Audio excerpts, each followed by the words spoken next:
Welcome to Lata channel కి స్వాగతం। ఈ రోజు మనం దిల్ పసంద్ కాయలతో కుర్మా తయారు చేసుకుందాం। దీనికి కావాల్సిన పదార్థాలు దిల్ పసంద్ కాయలు హాఫ్ కేజీ మార్కెట్లో లభిస్తాయి, ఉల్లిపాయ ఒకటి పెద్దది, పచ్చి కొబ్బరి ముక్కలు 4-5, బాదాం పప్పులు 4,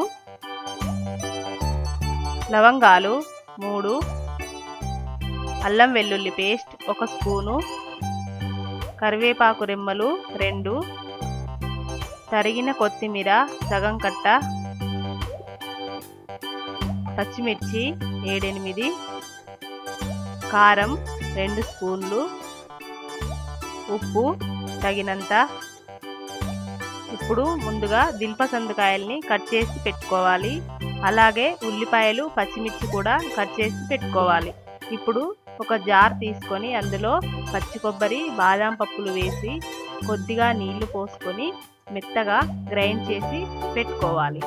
ఇప్పుడు స్టవ్ వెలిగించి గిన్నె పెట్టుకొని నూనె పోసుకొని వేడెక్కిన తర్వాత చిటికెడు అల్లం వెల్లుల్లి పేస్ట్ వేసి వేగిన తర్వాత పచ్చిమిర్చి ముక్కలు కూడా వేసుకోవాలి। బాగా కలుపుకొని అవి వేగాక ఇప్పుడు ఉల్లిపాయ ముక్కలు కూడా వేసుకోవాలి। ఆ తర్వాత అల్లం వెల్లుల్లి పేస్ట్, చిటికెడు పసుపు వేసుకొని బాగా కలుపుకున్న తర్వాత కట్ చేసి పెట్టుకున్న దిల్ పసంద్ కాయల్ని ముక్కల్ని వేసుకొని బాగా కలిపి ఒక 5 నిమిషాలు మూత పెట్టుకొని మగ్గనివ్వాలి। ఆ తర్వాత ఒక 2 స్పూన్ల కారం వేసుకొని కారం ఒక 2 నిమిషాలు ఉడకనివ్వాలి।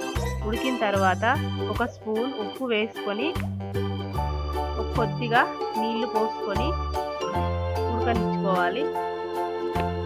ఆ తర్వాత పేస్ట్ చేసి పెట్టుకున్న కొబ్బరి బాదాం పేస్ట్ను వేసుకొని బాగా కలుపుకొని చివరగా తరిగి పెట్టుకున్న కొత్తిమీరను వేసుకోవాలి। వేసుకున్న తర్వాత ఒకసారి కలుపుకొని ఒక బౌల్లోకి తీసుకోవాలి। అంతే, దిల్ పసంద్ కాయల కుర్మా రెడీ।